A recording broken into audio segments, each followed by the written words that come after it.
ಬಳ್ಳಾರಿಯಲ್ಲಿ ವರ್ಣನ ಅಬ್ಬರಕ್ಕೆ ಜನಜೀವನ ಸಂಪೂರ್ಣವಾಗಿ ಅಸ್ತವ್ಯಸ್ತಗೊಂಡಿದೆ. ಇತ್ತೀಚೆಗೆ ಸುರಿದ ಭಾರೀ ಮಳೆಯಿಂದಾಗಿ ಬಳ್ಳಾರಿ ನಗರದ ಕಪ್ಪಗಲ್ ರೋಡ್ನ 9ನೇ ಕ್ರಾಸ್ನಲ್ಲಿರುವ ಹಲವು ಮನೆಗಳು ಜಲಾವೃತಗೊಂಡಿವೆ. ಮನೆಗಳ ಒಳಗೆ ಮಳೆ ನೀರು ನುಗ್ಗಿ ಅಡುಗೆ ಮನೆ, ಬೆಡ್ರೂಮ್ ಸೇರಿದಂತೆ ಎಲ್ಲೆಡೆ ನೀರೇ ನೀರು ಕಾಣಿಸುತ್ತಿದೆ. ದಿನಸಿ ಸಾಮಗ್ರಿಗಳು, ಬಟ್ಟೆಗಳು ಹಾಗೂ ಅಗತ್ಯ ವಸ್ತುಗಳು ನೀರಿನಲ್ಲಿ ತೇಲುತ್ತಿದ್ದು ನಿವಾಸಿಗಳು ಸಂಕಷ್ಟಕ್ಕೆ ಸಿಲುಕಿದ್ದಾರೆ. ಇದರ ಜೊತೆಗೆ ಶಾಲೆಗೆ ತೆರಳುವ ಮಕ್ಕಳ ಬಟ್ಟೆ, ಶೂಗಳು ಮತ್ತು ಪಠ್ಯಪುಸ್ತಕಗಳು ಕೂಡ ನೀರಿನ ಪಾಲಾಗಿವೆ. ಮಕ್ಕಳ ಶಿಕ್ಷಣದ ಬಗ್ಗೆ ಪೋಷಕರು ತೀವ್ರ ಆತಂಕ ವ್ಯಕ್ತಪಡಿಸಿದ್ದಾರೆ.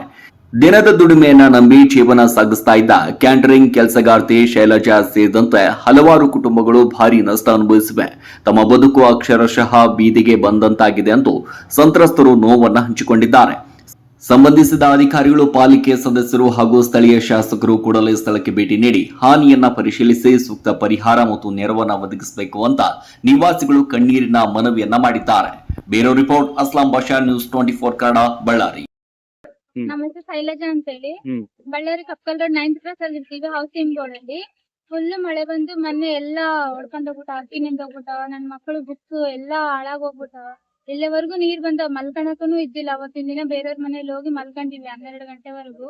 ಯಾರಾದ್ರೂ ಹೆಲ್ಪ್ ಮಾಡ್ಬೇಕಂತ ಚಾಂದಿನಿ ಮಾತಾಡ್ತಾ ಇದೀನಿ.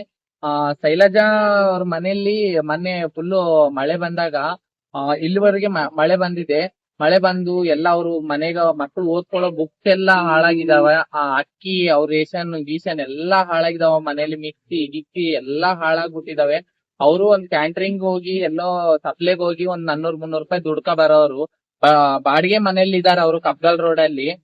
ಇದೇ ತರಾನು ಇವ್ರ ಮನೇಲಿ ಅಂತ ಹೇಳಿ ಬಹಳಷ್ಟು ಮನೆಗಳು ಇದ್ದಾಗ ಅದೇ ತರ ಬಾಡಿಗೆ ಮನೆಗಿರೋರು ಬಹಳ ಮಳೆ ಬಂದು ಬಹಳ ನಷ್ಟ ಆಗಿದ್ದಾರೆ.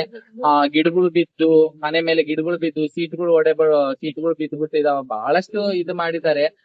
ಎದಕ್ಕಂದ್ರೆ ಈಗಿನ ಇದ್ದಂತವ್ರು ಇದಾರ, ಇಲ್ದಂತವ್ರಿಗೆ ಹೆಲ್ಪ್ ಮಾಡಿ ಅಂತ ಹೇಳಿ ಕೇಳ್ಕೊಂತೇವೆ. ಏರಿಯಾದಾಗ ಯಾರನ್ನ ಕಾರ್ಪೊರೇಟರ್ಗಳು ಇದ್ರೆಗಿನ ಮತ್ತೆ ಅಲ್ಲಿರೋ ಅಧಿಕಾರಿಗಳು, MLA ಗಳು ಯಾರನ್ನ ಇದ್ರೆಗಿನ ಇಂಥವ್ರ ಮನೆಗಳಿಗೆಲ್ಲ ವಿಸಿಟ್ ಕೊಟ್ಟು ಅವ್ರಿಗೆ ಹೆಲ್ಪ್ ಮಾಡ್ಬೇಕಂತ ಹೇಳಿ ಕೇಳ್ಕೊಂತೇವೆ.